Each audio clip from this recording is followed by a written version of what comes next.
Olá, meus amigos, tudo bom? Vamos dar continuidade então à nossa aula.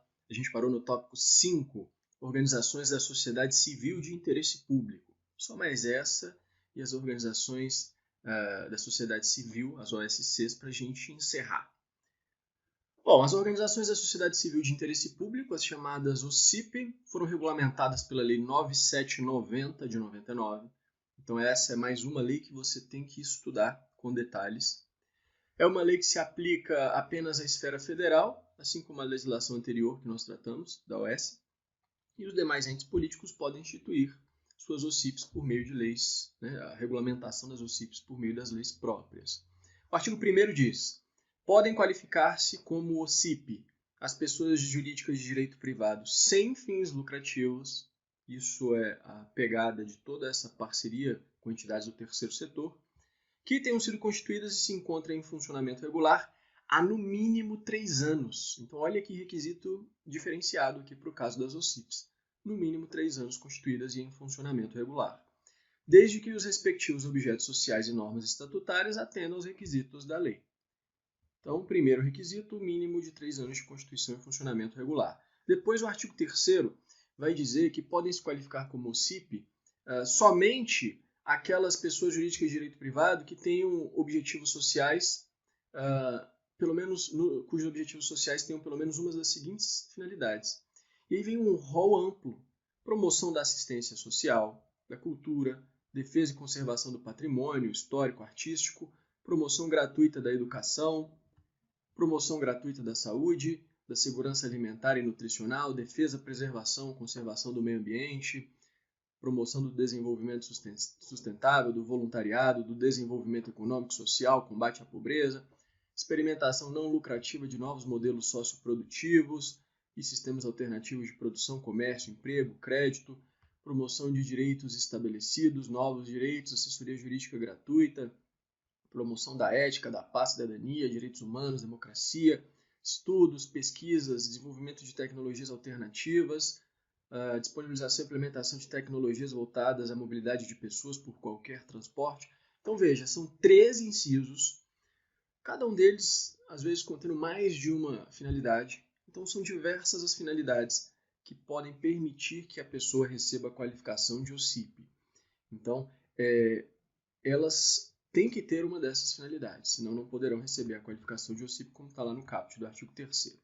E o artigo 4º ainda vai dizer: atendido o que está no artigo 3º, exige-se ainda, para que se qualifiquem como OCIP, que elas sejam regidas por estatutos que dispõem expressamente sobre, parecido com o artigo 2º da lei anterior que a gente estudou das OS, observância de princípios de o LIMP mais a economicidade, adoção de práticas de gestão administrativa e tudo mais, constituição de um conselho fiscal, órgão equivalente, previsão de que, no caso da dissolução, o patrimônio líquido será transferido a outra entidade qualificada nos termos da lei, preferencialmente que tenha o mesmo objeto social da extinta. Então vai ser para uma outra OCIP, preferencialmente se tiver o mesmo objeto social. Se não tiver, uma outra com objeto social distinto, mas que também seja uma OCIP. Mesma coisa, previsão quando perder a qualificação instituída por lei, que o acervo patrimonial seja transferido a outra pessoa qualificada nos termos da lei, preferencialmente que tenha o mesmo objeto social. E o inciso 6, possibilidade de se instituir remuneração para os dirigentes que atuam efetivamente na gestão executiva e os que a ela prestam serviços específicos, respeitados os valores praticados no mercado na região correspondente da área de atuação. E o inciso 7 vai dizer que os estatutos têm que conter normas de prestação de contas, observando princípios fundamentais de contabilidade, publicidade, realização de auditoria, prestação de contas de todos os recursos e bens de origem pública recebidos pelo OCIP. E o parágrafo único dispõe: é permitida a participação de servidores públicos na composição do conselho e da diretoria da OCIP. Então essas são as previsões dos atos constitutivos. Uma vez preenchidos todos esses requisitos, a pessoa jurídica interessada vai formular um requerimento ao ministro da Justiça. Então, ao ministro da Justiça. E vai instruir com cópias de alguns documentos, como está aí no artigo 5º, o estatuto registrado em cartório, comprovando que já tem personalidade jurídica, e preenche os requisitos lá dos 3 anos e tudo mais. ata da eleição da sua diretoria, balanço patrimonial, declaração de isenção de imposto de renda e inscrição no Cadastro Geral de Contribuintes. A partir do requerimento escrito, o ministro da Justiça terá 30 dias para decidir, deferindo ou não o pedido. Só que, olha o que diz o parágrafo 3º, o pedido de qualificação somente será indeferido quando a requerente enquadrar-se nas vedações do artigo 2º, que a gente vai ver, a requerente não atender aos requisitos do 3º e do 4º, que a gente já viu, ou a documentação estiver incompleta, ela vai ter que completar. Ou seja, há hipóteses bem específicas de não deferimento do pedido de qualificação como OCIP. Por isso, é tranquilo na doutrina que a qualificação na OCIP é ato vinculado. Ato vinculado, uma vez preenchidos os requisitos legais, deve ser deferido o pedido. Ao contrário do que a gente viu na OS, em que há conveniência e oportunidade do ministro ou titular do órgão supervisor da área de atividade correspondente ao objeto social da organização social e do ministro de Estado da Administração Federal e Reforma do Estado. Então lá é discricionário. Aqui na OCIP é vinculado. Olha como isso foi cobrado em prova. Controladoria Geral do Estado, CESP 2019. A outorga de qualificação como organização social é vinculada, desde que sejam atendidos os requisitos legais. Inverteu. Na verdade, se ele colocasse a OCIP, estaria correta a questão. Como colocou a S, é discricionária. Errada. Muito importante sobre a OCIP. Talvez seja o que, tirando o termo de parceria, o que mais cai em prova são as vedações. E as vedações estão aí no artigo 2º. Não são passíveis de qualificação como OCIP, ainda que se dediquem às atividades do artigo 3º, 1. Sociedades comerciais. 2. Sindicatos, associações de classe ou de representação de categoria profissional. 3. Instituições religiosas ou voltadas para a disseminação de credos, visões devocionais e confessionais, então, instituições religiosas. 4. Organizações partidárias. 5. Entidades de benefício mútuo destinadas a proporcionar bens ou serviços a um círculo restrito de associados ou sócios. 6. Entidades e empresas que comercializam planos de saúde. 7. Entidades hospitalares privadas não gratuitas. 8. Escolas privadas dedicadas ao ensino formal não gratuito. 9. As organizações sociais. Então veja, as organizações sociais, uma vez qualificadas, não podem se constituir como OCIP. Tem que escolher qual que vai querer. Cooperativas, fundações públicas. Fundações, sociedades civis ou associações de direito privado criadas por órgão público ou por outra fundação pública. Organizações creditícias que tenham qualquer tipo de vinculação com o sistema financeiro nacional, como diz lá o artigo 192 da Constituição. Então, todas essas não podem se qualificar como OCIP. E as provas costumam falar das entidades religiosas, cooperativas, né? É comum o examinador cobrar. O parágrafo único é de uma lei recentíssima, agora, né? 2020, Lei 13.999, e ele diz o seguinte: não constituem impedimento à qualificação como OCIP as operações destinadas a microcrédito realizadas com instituições financeiras na forma de recebimento de repasses, venda de operações realizadas ou atuação como mandatárias. Essa Lei 13.999 trouxe, até em virtude da pandemia, uma regulamentação para microcrédito e tudo mais e fez inserir então esse dispositivo. Isso não impede que se qualifique como OCIP. Olha como isso já foi cobrado em prova. Não essa questão mais recente, né, mas das vedações. Analista judiciário, oficial de justiça do STJ. Situação hipotética. Uma instituição religiosa que oferece programa educacional de alfabetização para pessoas de baixa renda pretende se qualificar como OCIP por meio de um termo de parceria, ser firmado com a União, no âmbito federal, regulado então pela Lei 9790 que a gente está estudando. Assertiva. A vedação expressa em lei federal ao pleito da instituição religiosa. Perfeito. Instituição religiosa não pode ser OCIP. Questão talvez mais importante. O vínculo jurídico da OCIP com o poder público é o termo de parceria. Não confunda com o contrato de gestão das OS, nem com os demais instrumentos que a gente vai ver das OSCs. Firmado de comum acordo entre o poder público e as OCIPs, que discriminará direitos, responsabilidades, obrigações dos envolvidos, e a sua celebração é precedida de consulta aos conselhos de políticas públicas das áreas correspondentes das atuações existentes. Artigo 10, parágrafo 1º. O parágrafo 2º vai trazer uma série de cláusulas essenciais do termo de parceria. Aqui eu diminuí, eu coloquei só algumas, mas tem várias, tá? E aí depois você dá uma lida. Mas, por exemplo, inciso 1, o objeto, que vai conter a especificação do programa de trabalho proposto pela OCIP. 2, estipulação de metas, resultados e prazos de execução, igual lá nas OS, no contrato de gestão. 4, previsão de receitas e despesas que vão ser realizadas para o cumprimento item por item. Tranquilo, né? Isso é o comum.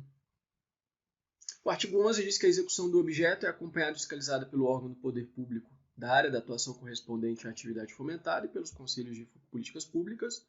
O artigo 12 diz que os responsáveis pela fiscalização, quando tomem qualquer conhecimento ou conhecimento de qualquer irregularidade e ilegalidade na utilização de recursos públicos, eles têm que dar ciência imediata ao Tribunal de Contas e ao Ministério Público sob pena de responsabilidade solidária, igualzinho lá nas OS. E o artigo 15, já teve uma questãozinha de prova sobre a sua literalidade. Caso a organização adquira bem imóvel com recursos provenientes do termo de parceria, ele deve ser gravado com cláusula de inalienabilidade.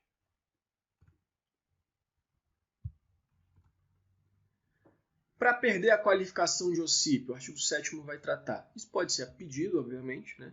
Pode pedir para não ser mais OCIP, ou mediante uma decisão proferida em um processo administrativo ou judicial de iniciativa popular ou do Ministério Público assegurada ampla defesa e contraditória. Então, igual lá na OS, tem que assegurar ampla defesa contraditória um procedimento informal. Aqui é possível que haja, inclusive, esse procedimento para perda da qualificação por iniciativa do povo. Olha o que diz o artigo 8º. Vedado o anonimato, então o anonimato não pode, né, incompatível com a nossa Constituição, e desde que amparado por fundadas evidências de erro ou fraude, então tem que ter uma justa causa ali, né, qualquer cidadão, e respeitadas as prerrogativas do MP, é parte legítima para requerer, no âmbito judicial administrativo, a perda da qualificação da OCIP. Isso é importante também. Para a gente encerrar a OCIP, eu vou citar as 4 diferenças que a de Pietro destaca também no seu livro, entre OS e OCIP. Primeira diferença, essa aqui é só da de Pietro. A OS pode receber delegação para gestão de serviço público, já a OCIP não. Ela exerce atividade privada, embora de interesse público. Essa diferença não é unânime na doutrina. 2. O vínculo que liga a OS ao poder público é o contrato de gestão e o da OCIP é o termo de parceria. 3. A outorga da OCIP, da qualificação da OCIP é ato vinculado, preencher os requisitos legais, e a outorga da qualificação da OS a gente viu que é um ato discricionário, conveniência e oportunidade. 4. Permite-se que recebam a respectiva qualificação as pessoas jurídicas interessadas, cujos objetos sociais tenham finalidades dispostas em um rol mais amplo na OCIP do que na OS. A gente viu na OCIP 13 incisos, um rol muito amplo, embora haja vedações amplas também, né? Mas o rol de finalidades é mais amplo do que as finalidades que permitem a qualificação como OS. É só comparar o artigo 3º da Lei 9790 com o artigo 1º da Lei 9637. Certo? Para a gente encerrar o nosso estudo, a parte mais complicada está na Lei 13.019 de 2014, que trouxe uma nova disciplina para essas parcerias com o poder público.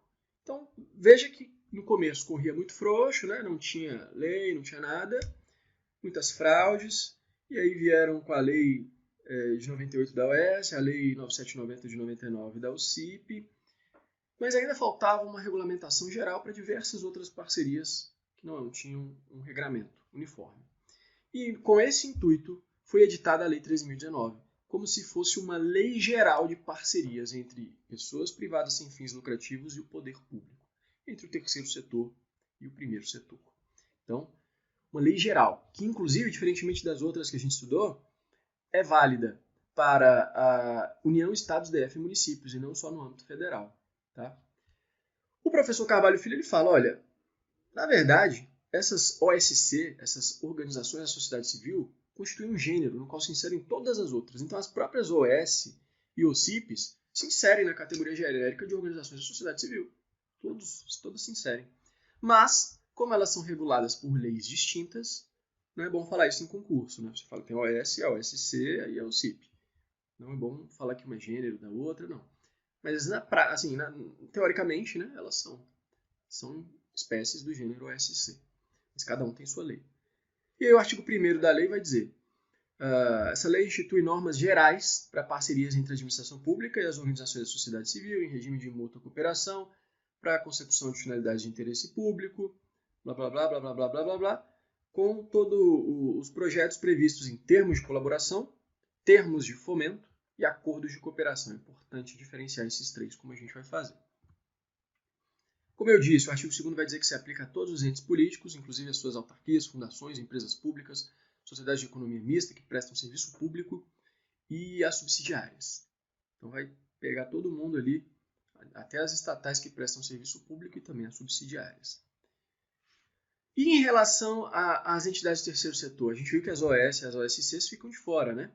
Só elas? Não, tem mais algumas que ficam de fora da regulamentação da lei. Por isso ela veio para ser uma lei geral, mas acabou que não se tornou uma lei geral. Então, na verdade, é mais uma lei para trazer mais um trabalho, tanto para o aplicador do direito quanto para o estudante do concurso, né? Para concurso. O artigo 3º vai dizer: as exigências da Lei 13.019 não se aplicam aos contratos de gestão das OS, aos termos de parceria da OCIP, salvo se descumprirem os requisitos respectivos previstos em suas respectivas leis de regência. Então, se forem descumpridos os requisitos, passam a ser regulamentadas pela Lei 13.019. Também não se aplicam aos serviços sociais autônomos, convênios e contratos celebrados com entidades filantrópicas e sem fins lucrativos no âmbito da assistência à saúde. Então, tira muita coisa importante, né? Mas vai se aplicar a princípio, como não tem vedação no artigo 3º, vai se aplicar às entidades de apoio, que a gente estudou no bloco anterior. Quem são as OSCs para fins da lei? A lei vai trazer 3 conceitos, né? Artigo 2º, inciso 1, alíneas A, B e C. Na linha A ela vai falar: OSC é a entidade privada sem fins lucrativos que não distribui entre seus sócios ou associados ou terceiros resultados, sobras, excedentes, isenções, dividendos, participações do seu patrimônio, auferidos mediante o exercício de suas atividades, e que os aplique integralmente na consecução do respectivo objeto social, ou de forma imediata, ou por meio da constituição de um fundo de patrimônio ou fundo de reserva. Então, um conceito muito amplo, né?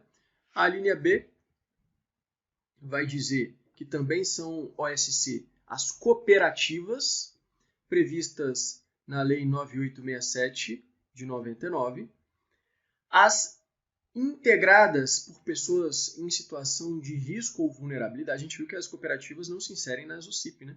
Então elas se enquadram aqui nas OSC. As integradas por pessoas em situação de risco ou vulnerabilidade pessoal ou social, as alcançadas por programas de ação de combate à pobreza, geração de trabalho e renda, voltadas para fomento, educação e capacitação de trabalhadores rurais, capacitadas para execução de atividades ou projetos de interesse público de cunho social. Então, no finalzinho ali, um termo mais aberto, mas trouxe algumas delimitações, né? E a linha C, as organizações religiosas, que não podem ser OCIP. Só que com cuidado aqui, ó. As organizações religiosas que se dediquem a atividades ou projetos de interesse público e de cunho social, distintas das destinadas a fins exclusivamente religiosos. Então, organizações religiosas só para fins religiosos não são OSC. Agora, se elas também se dedicarem a projetos de interesse público e cunho social, aí sim elas podem se qualificar como OSC, embora não possam ser OCIP. O mais importante, talvez, sejam esses 3 instrumentos de parceria. É que é muito tranquilo você... eu vou dar uma dica para você não errar, né? Para não ter que ficar sempre decorando, para construir o raciocínio. Primeiro é o termo de colaboração. Um instrumento, isso aqui nos termos do artigo 2º, inciso 7º, o 8º e o 8º A vão dizer como são esses conceitos legais, né? Termo de colaboração. Instrumento por meio do qual são formalizadas as parcerias estabelecidas pela administração com a OSC para a consecução de suas finalidades. Então, parcerias propostas pela administração pública que envolvam a transferência de recursos financeiros. Então, quando é a administração pública que propõe a parceria, é um termo de colaboração. Veja que o Estado precisa de colaboradores. Então, o termo de colaboração parte do Estado. Já o termo de fomento é a mesma coisa, mas as parcerias são propostas pelas organizações da sociedade civil e que envolvam transferência de recursos financeiros. Então, o termo de fomento, quem precisa de fomento? É o poder público? Não, quem precisa de fomento é a pessoa privada. Então, o termo de fomento parte dela a parceria. O termo de colaboração, quem precisa da colaboração? É a administração pública. Então, parte dela o termo de colaboração, a proposta. E o terceiro é o acordo de cooperação. Ele não é termo, é um acordo. Cooperação é a mesma coisa, só que não envolve a transferência de recursos financeiros, ao contrário dos 2 primeiros. Então, quando não envolve transferência de recursos, é um acordo de cooperação. Se for um termo, aí ele pode ser de colaboração ou fomento, vai envolver transferência de recursos financeiros e vai depender de quem parte a proposta. Tranquilo, com isso você não erra. Olha como isso foi cobrado para analista TJ Amazonas 2019 CESP.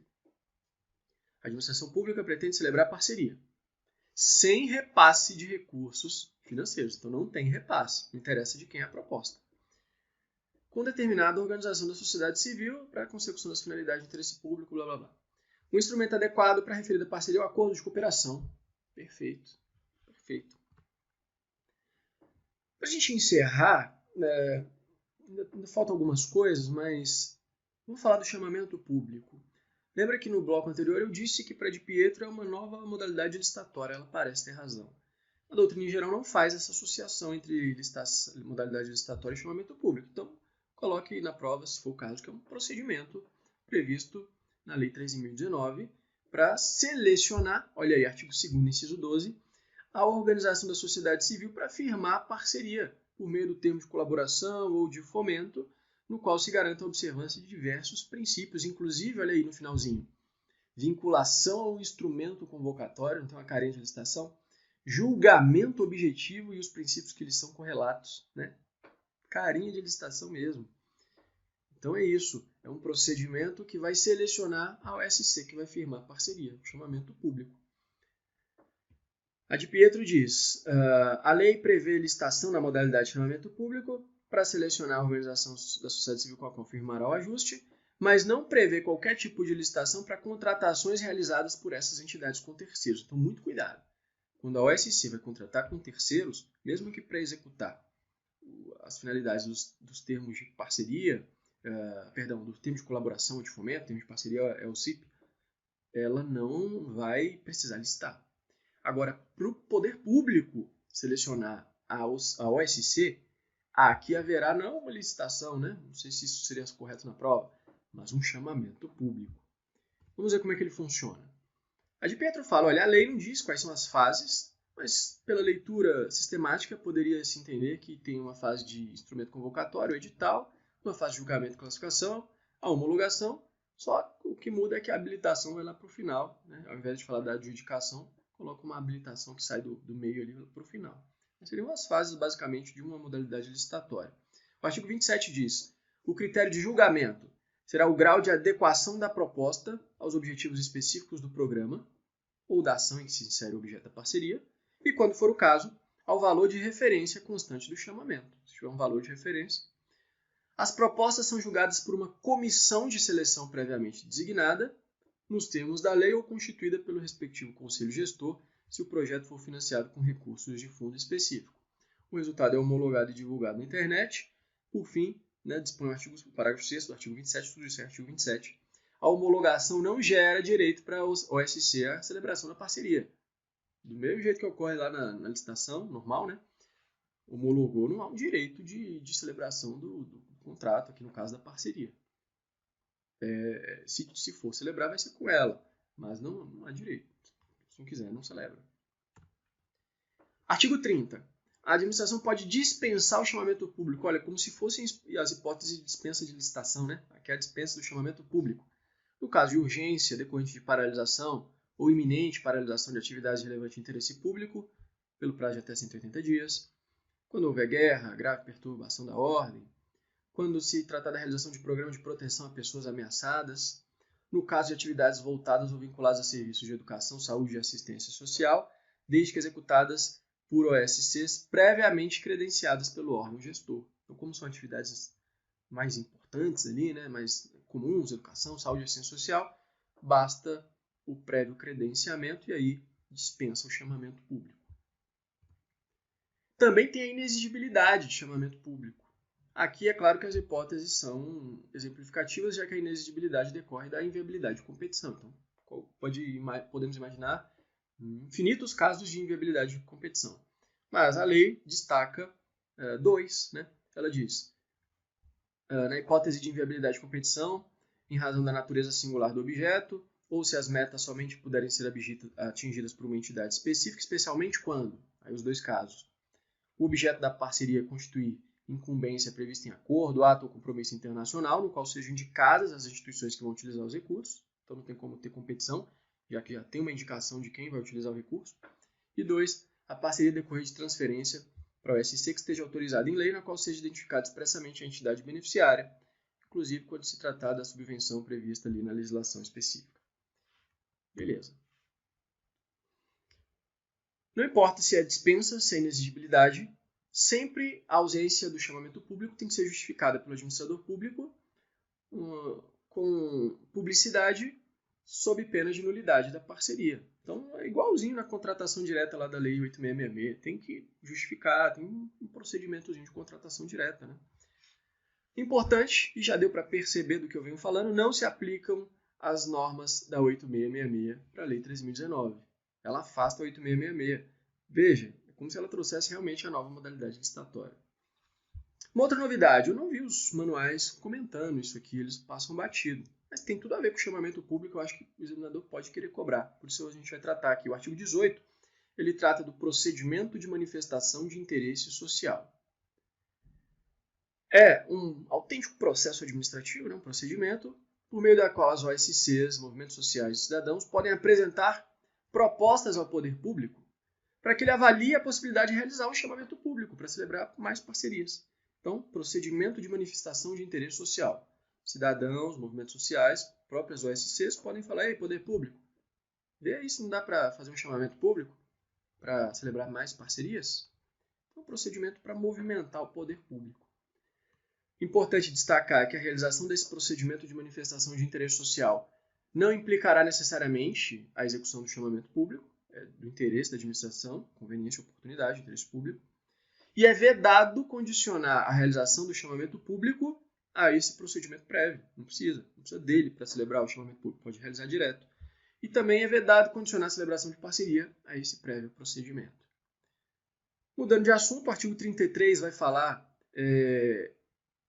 que para celebrar requisitos para celebração dessas parcerias, né, as OSCs devem ser regidas por normas de organização interna que prevejam uma série de coisas, e eu vou citar alguns: objetivos voltados à promoção das atividades, finalidades de relevância pública. Em caso de dissolução, o patrimônio líquido seja transferido a outra pessoa de igual natureza, cujo objeto social seja preferencialmente o mesmo da entidade extinta, mesma coisa lá da UCIP. Escrituração de acordo com os princípios de contabilidade. E aqui é importante, inciso 5. Possuir pelo menos 1, 2 ou 3 anos de existência, com cadastro ativo na Receita, CNPJ, conforme a parceria seja celebrada no âmbito dos municípios. Então, no município tem que ter pelo menos 1 ano de cadastro ativo na Receita e no CNPJ. Nos estados DF, no mínimo 2 anos. E na União, no mínimo 3 anos, né, para igualar lá com as OCIPs. Admitida a redução desses prazos por um ato específico de cada ente, na hipótese de nenhuma organização atingi-los. Então, não tem nenhuma que tenha os 3 anos lá no âmbito federal. Pode um ato específico da União reduzir o prazo para 2 anos, se for o caso, não sei. Tem que ter experiência prévia na realização do objeto da parceria, ou semelhante, e instalações, condições materiais, capacidade técnica para desenvolver essas atividades e cumprir as metas estabelecidas. Então, são 5 incisos, né? É importante destacar isso porque os parágrafos vão dizer: parágrafo 1º, no caso de acordos de cooperação, só exige o requisito do inciso 1. Então, quando é acordo de cooperação, aquele que não tem transferência de recursos financeiros, basta que preveja nas suas normas constitutivas que o objeto seja voltado à promoção de atividades e finalidades de relevância pública e social. Basta isso. No caso de entidades religiosas, dispensam-se os incisos 1 e 3. Então, não precisa dispor desses objetivos e não precisa falar que, em caso de dissolução, vai ser transferido para outra de igual natureza, blá, blá, blá. Não precisa desses 3. E, por fim, se for uma cooperativa, ela deve atender ao que está na lei específica e, no caso aqui da lei da OSC, ao disposto no inciso 4, que fala das regras de contabilidade. Então, basta a contabilidade e as questões próprias da legislação de regência. Beleza? O que mais? E da parte da administração pública? Para celebrar o termo de colaboração e o termo de fomento, ela tem que, 1, realizar o chamamento público, como a gente viu, salvo dispensa ou inexigibilidade. 2, indicar expressamente a existência de prévia dotação orçamentária para a parceria. Tem mais requisitos aí. 5, emissão de parecer de órgão técnico, que deverá se pronunciar a respeito do mérito da proposta, e a emissão de parecer jurídico da consultoria jurídica para ver a possibilidade de celebração da parceria, fora outros requisitos que estão lá no artigo 35. O artigo 39 diz: ficará impedida de celebrar qualquer modalidade de parceria da Lei 13.019 a OSC que, primeiro, não esteja regularmente constituída ou, se for estrangeira, não esteja autorizada a funcionar no Brasil. 2. Esteja omissa no dever de prestar contas de parceria anterior. 3. Tenha como dirigente um membro de poder ou do Ministério Público ou dirigente de órgão ou entidade da administração pública da mesma esfera governamental na qual será celebrado o termo de colaboração de fomento, estendendo-se a vedação aos cônjuges e parentes até segundo grau. Você vai ver aqui na leitura todos esses incisos que é uma questão de moralidade e de impessoalidade para evitar que seja celebrada a parceria com entidades que têm algum tipo de irregularidade, uma suposta irregularidade. Olha só esses demais incisos aqui. Também não pode celebrar parceria, fica impedida de celebrar parceria, aquelas que tenham tido as contas rejeitadas nos últimos 5 anos, exceto se a irregularidade que motivou a rejeição for sanada, quitados todos os débitos, se for revista a decisão reconsiderada, ou se a apreciação de contas estiver pendente de decisão sobre recurso com efeito suspensivo. Então, se tem efeito suspensivo, não dá para falar nada. Ou também é impedida de celebrar a parceria aquelas que tenham sido punidas com algumas das seguintes sanções: suspensão de participação em licitação, impedimento de contratar com a administração, inidoneidade, na linha B, na linha C, a prevista no inciso 2 do artigo 73, a linha D, a prevista no inciso 3 do artigo 73, são penalidades que a gente vai falar daqui a pouquinho. 6. Que tenham tido contas de parcerias julgadas irregulares ou rejeitadas por Tribunal ou Conselho de Contas em qualquer esfera da Federação em decisão irrecorrível nos últimos 8 anos, ou que tenham entre seus dirigentes pessoas que tiveram contas irregulares nos últimos 8 anos, responsável por falta grave, inabilitada para o exercício de cargo em comissão ou função comissionada enquanto durar a inabilitação, considerada responsável por ato de improbidade administrativa enquanto durarem os prazos previstos no artigo 12 da Lei 8429. Então, tudo isso impede a celebração da parceria. Em qualquer dessas hipóteses, em qualquer caso, o impedimento vai persistir enquanto não houver ressarcimento ao erário. Então, primeira coisa, tem que ressarcir o erário se tiver alguma dessas hipóteses. E é vedada a celebração de parcerias que tenham por objeto delegação de funções de regulação, de fiscalização, de exercício de poder de polícia ou atividades exclusivas do Estado. Não precisava nem colocar isso aqui na lei, né? Isso é óbvio. Mas a lei, para ficar bem claro, colocou no artigo 40 que não pode delegar esse tipo de atividade, porque são atividades típicas de Estado. Não pode ser delegado para terceiros. E as sanções que podem ser impostas a essas entidades? Primeiro, tem que garantir a defesa prévia para aplicar as sanções. Quando a parceria foi executada em desacordo com o plano de trabalho, com as normas legais, aí pode aplicar uma das seguintes sanções: advertência, suspensão temporária para participar do chamamento público, impedimento de celebrar parceria por prazo não superior a 2 anos, então até 2 anos. E o inciso 3, declaração de idoneidade para participar de chamamento público, celebrar parcerias, enquanto perdurarem os motivos determinantes da punição ou até que seja promovida a reabilitação,